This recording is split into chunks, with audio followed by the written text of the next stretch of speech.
الله فلا مضل له ومن يضلل فلا هادي له ونشهد أن لا إله إلا الله محمدا عبده ورسوله وما بعد أعوذ بالله من الشيطان الرجيم بسم الله الرحمن الرحيم إن الله لا يغفر أن يشرك به ويغفر ما دون ذلك لمن يشاء صدق الله العظيم. میرے محترم بزرگوں، دوستوں اور عزیز ساتھیوں،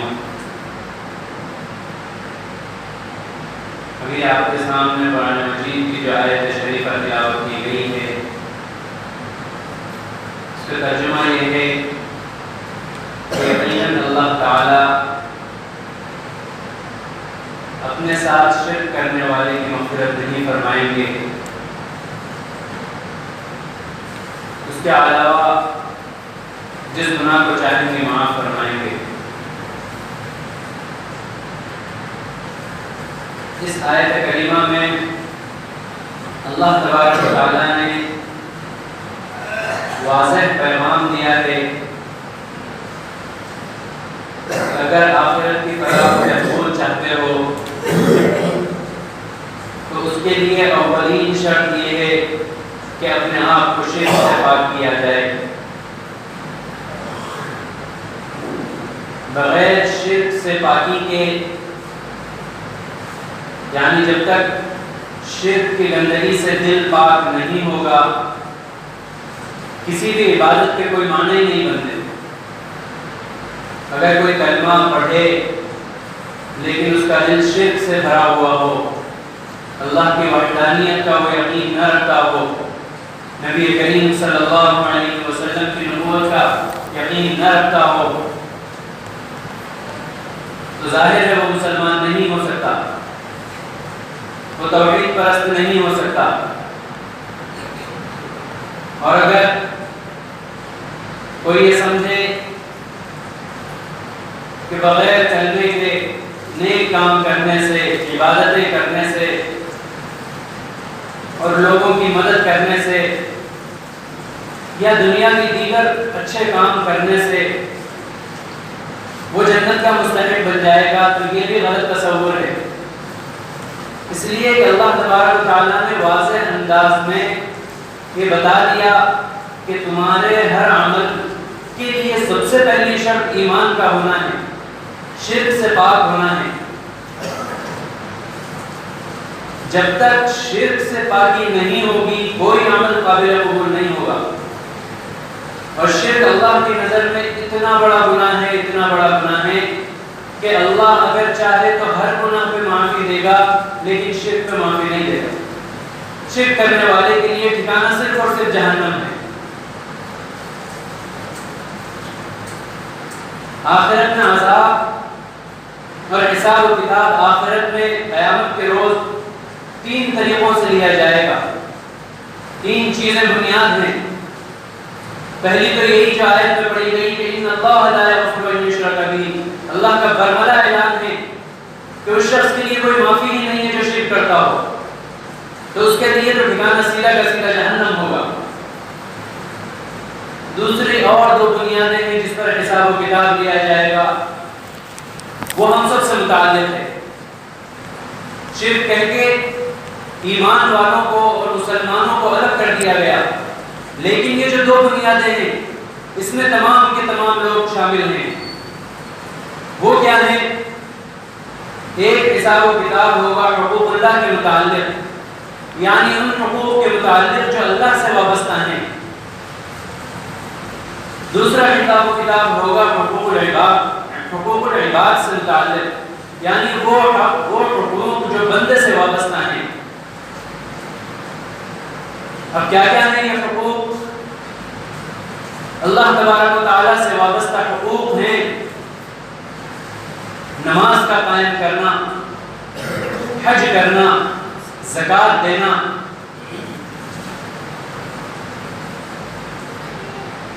روزے رکھنا، یعنی وہ عبادات جن سے بندوں کا کوئی واسطہ نہیں، صدقہ خیرات کرنا، یہ سب وہ چیزیں ہیں جن کا واسطہ اللہ تبارک و تعالیٰ سے ہے، ان کا ادا کرنا اللہ کا حق ادا کرنا ہے۔ اگر ان حقوق میں کوتاہیاں ہوتی ہیں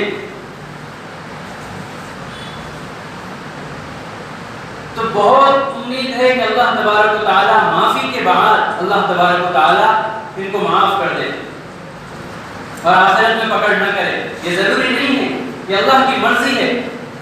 اللہ اگر چاہے تو حقوق اللہ کو معاف کر دے، یہ اللہ کی مرضی ہے۔ اس کا یہ مطلب نہیں ہے کہ حقوق اللہ میں کوتاہی شروع ہو جائے، کیونکہ یہ اللہ سے وابستہ حقوق ہیں۔ اگر کوئی نماز میں کوتاہی کرتا ہے، نماز کا پابند نہیں ہے، روزے رکھنے میں کوتاہی کرتا ہے، تو ڈرنا اس کو بھی چاہیے۔ عذاب ان چیزوں پر بھی بتایا گیا ہے، وعیدیں ان چیزوں کے چھوڑنے پر بھی ہیں اور بڑی سخت وعیدیں ہیں۔ لیکن یہ حقوق چونکہ اللہ سے وابستہ ہے تو بہت ممکن ہے کہ اللہ تبارک و تعالیٰ اپنی رحمت کے ذریعے ان چیزوں کو معاف کر دے۔ دوسرے حقوق ہیں حقوق العباد، اور یہ حقوق بندوں سے متعلق ہیں، یعنی بندوں کے اوپر اللہ تبارک و تعالیٰ نے جو دیگر بندوں کے حقوق رکھے ہیں وہ حقوق العباد ہیں۔ وہ کیا ہیں؟ اپنے ماتحتوں کے حقوق ہیں آپ پر۔ باپ ہے تو اس کے لیے بیٹوں کے کچھ حقوق ہیں کہ ان کی اچھی پرورش کرے، ان کی تعلیم کا خیال رکھے، ان کی صحت کا خیال رکھے، ان کی دیکھ بھال کرے، ان کی زندگی کو صحیح بنانے کی کوشش کرے، ان کو دین بھی سکھائے، ان کو اللہ کی پہچان بھی بتائے، ان کو بتائے کہ کیا حرام ہے اور کیا حلال ہے۔ یہ ایک باپ اور ایک ماں پر یہ حق ہے اپنی اولاد کا، کیونکہ جب وہ دنیا میں آیا ہے تو اسے یہ سب چیزیں نہیں پتا۔ ان کی اچھی تعلیم کا انتظام کرنا یہ ماں باپ پر فرض ہے۔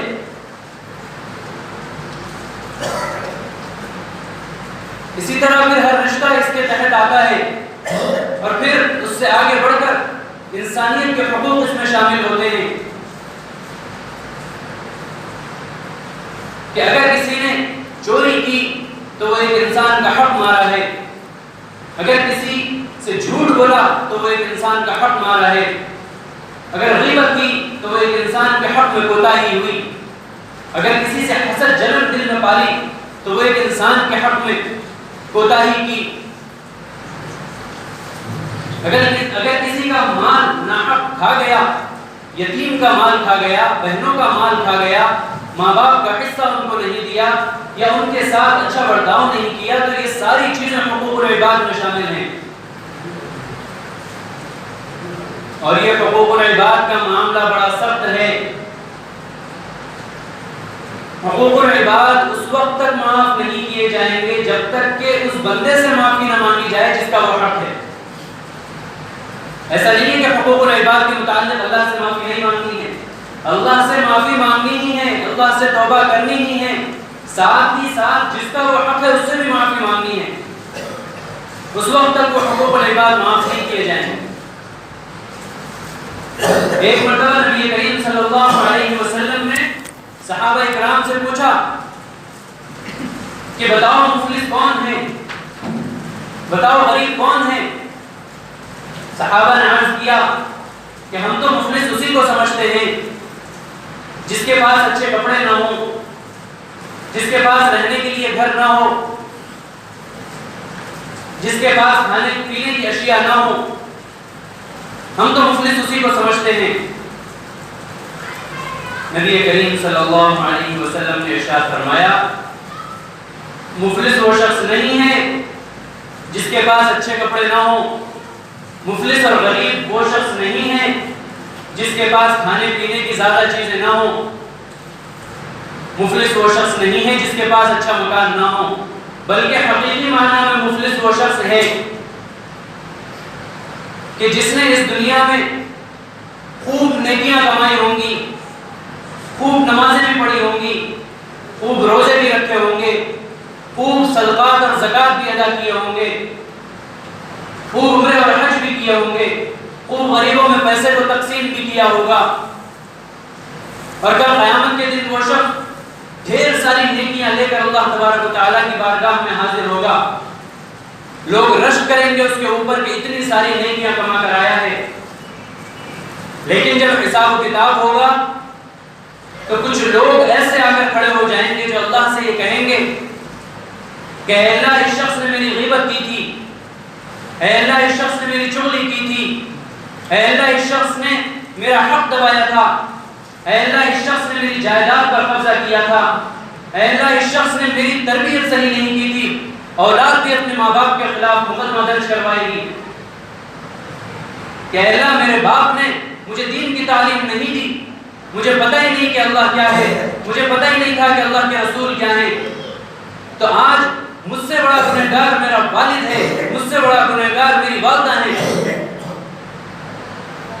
جب ایسے لوگ آ جائیں گے جن سے حقوق العباد وابستہ ہیں تو اللہ تبارک و تعالیٰ فرشتوں کو حکم دیں گے کہ یہاں تو انصاف ہوگا, تو اب یہاں انصاف کیا جائے اور ان کے حقوق دلائے جائیں. ظاہر ہے روز محشر میں نہ کسی کے پاس پیسہ ہوگا, نہ عہدہ ہوگا, کوئی چیز وہاں کام نہیں آنے والی. وہاں تو صرف حساب و کتاب نیکیوں سے چلے گا. آپ کے پاس یا تو اچھائیاں ہوں یا برائیاں ہوں, دو ہی چیزوں پر حساب ہوگا.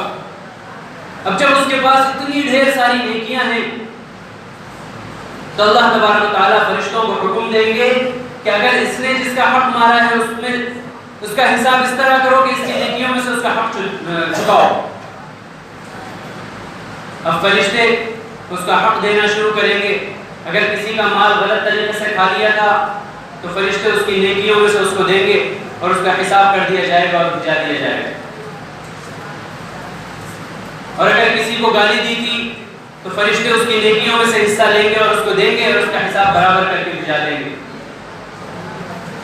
اور اگر کسی کو ستایا تھا, ظلم کیا تھا تو فرشتے اس کی نیکیوں میں سے نیکیاں لیں گے اور اس کو دیں گے اور اس کا حساب برابر کر دیں گے. ایسے ہوتے ہوتے ہوتے ایک وقت یہ آئے گا کہ اس کی نیکیاں ختم ہو جائیں گی لیکن اس کے قرضدار موجود ہوں گے.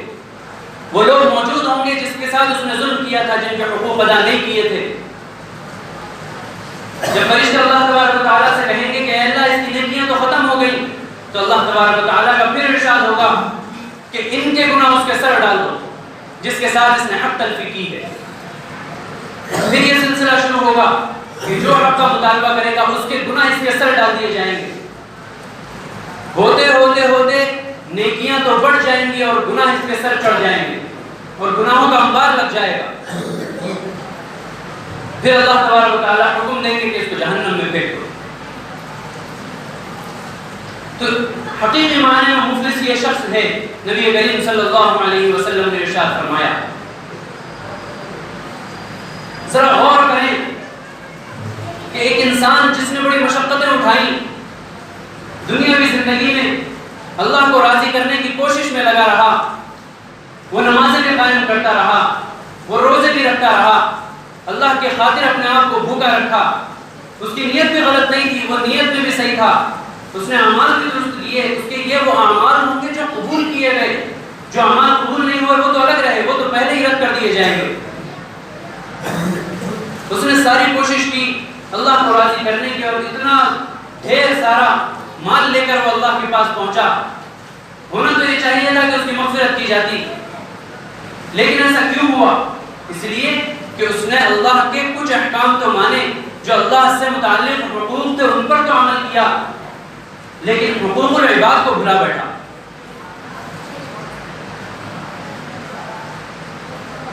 جب حقوق العباد کو بھلا بیٹھا تو اللہ تبارک و تعالیٰ تو آخرت میں حساب کتاب برابر کریں گے اور انصاف کا معاملہ فرمائیں گے.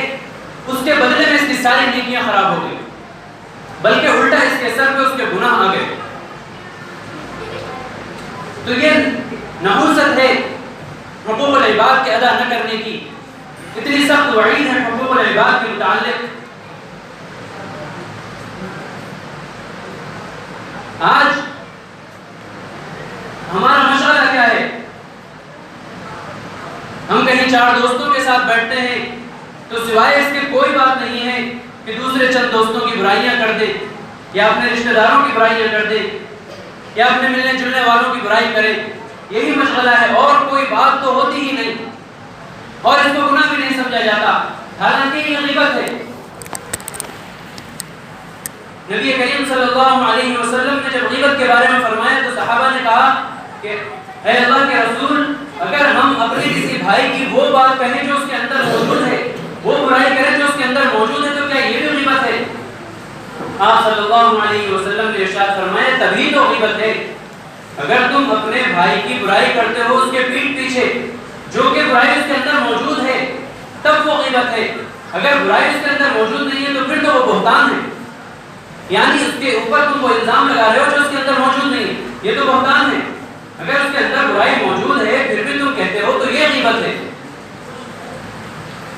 اور اگر آپ ہمدردی میں کہتے ہو تو پھر ہمدردی میں کہنے کا طریقہ پیٹھ پیچھے کہنا نہیں ہے، اس کے منہ پر کہنا چاہیے اور اچھے انداز سے کہنا چاہیے۔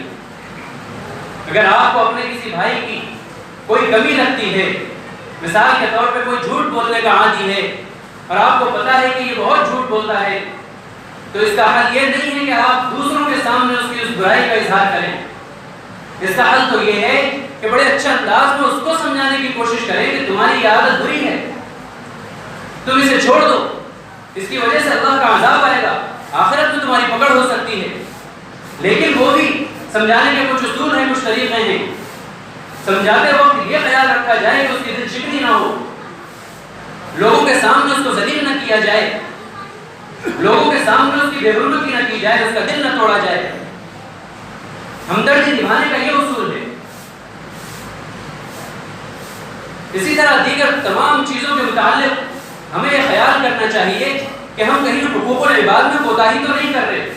اگر کوتاہی ہو رہی ہے تو اللہ تبارک و تعالیٰ کے سامنے بھی گڑ گڑا کر معافی مانگنی چاہیے، اور جس کے حقوق میں کوتاہی ہو رہی ہے اور اب تک ہو گئی ہے ان سے بھی معافی تلافی کرنی چاہیے، اور آگے یہ کوشش کرنی چاہیے کہ جو حقوق العباد ہم سے متعلق ہیں، چاہے ماں باپ کے ہوں، چاہے اولاد کے ہوں، چاہے بہن بھائیوں کے ہوں، چاہے رشتہ داروں کے ہوں، چاہے دوست و احباب کے ہوں، ہم جا کر ان سے معافی تلافی کر لیں اس سے پہلے کہ ہماری موت ہمیں آ جائے۔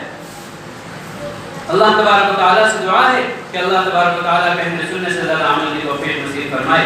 وآخر دعوانا الحمدللہ رب العالمین۔